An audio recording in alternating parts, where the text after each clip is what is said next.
Hello viewers, আশা করি সবাই ভালো আছেন। আজকের ভিডিও টিউটোরিয়ালে সবাইকে স্বাগতম জানাচ্ছি। আমি আনিসুল ইসলাম। রেডিও বাটনের উপর বেশ কয়েকটি লেকচার ভিডিও অলরেডি তৈরি করে নিয়েছি, সেগুলো দেখে নেবেন।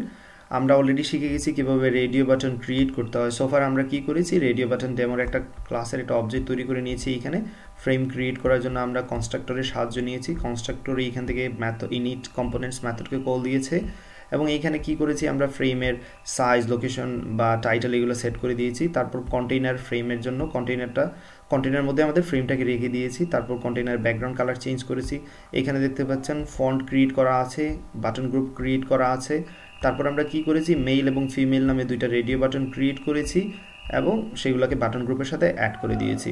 তো সোফার আমাদের আউটপুটটা হচ্ছে এইরকম, যে আমরা এখানে দেখতে পাচ্ছি দুইটা বাটন দেওয়া আছে আমাদের এবং এগুলো ঠিক মতোই কাজ করতেছে, কোনো প্রবলেম নাই। তো এবার আমরা যেটা চাচ্ছি, যখন আমরা এই প্রোগ্রামটাকে যখনই রান করতেছি, লক্ষ্য রাখবেন তখন কিন্তু কোনো বাটনই ইন্টারনালি সিলেক্টেড না, ঠিক আছে? আমরা প্রথম সিলেক্ট করতে হচ্ছে। তো আমরা আজকে যেটা শিখবো কিভাবে ইন্টারনালি একটা বাটন সিলেক্ট করা থাকবে, অর্থাৎ যখনই আমি রান করব তখন যাতে কোনো একটা বাটন সিলেক্ট করা থাকে, রাইট? তো সেটা কীভাবে করব সেটা আমি দেখিয়ে দিচ্ছি। তার জন্য যে মেথডের সাহায্য নিতে হবে খুব সহজ। ধরা যাক আমি মেইল বাটনটাকে ইন্টারনালি সিলেক্ট করার চেষ্টা করব, তাহলে মেইল ডট সেট সিলেক্টেড, এইটার সাহায্য নিতে পারি আমরা, এই মেথডটার সেট সিলেক্টেড, ওকে। এবং এটার মধ্যে আমরা পাস করে দেব ট্রু। তাহলে কি হবে, এই রেডিও বাটনটা সিলেক্টেড হয়ে থাকবে, ওকে।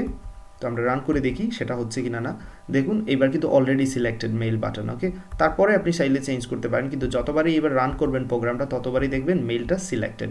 তো চাইলে আপনি ফিমেলও সেমভাবে সিলেক্টেড করে রাখতে পারেন, যে কোনো একটা সিলেক্ট রাখবেন, ওকে। তাহলে আজকে ভিডিও টিউটোরিয়াল এতটুকু থাকবে। আশা করি সেট সিলেক্টেড মেথডের ব্যবহারটা আপনারা শিখে গেছেন। সবাই ভালো থাকুন, সুস্থ থাকুন। আল্লাহ হাফিজ।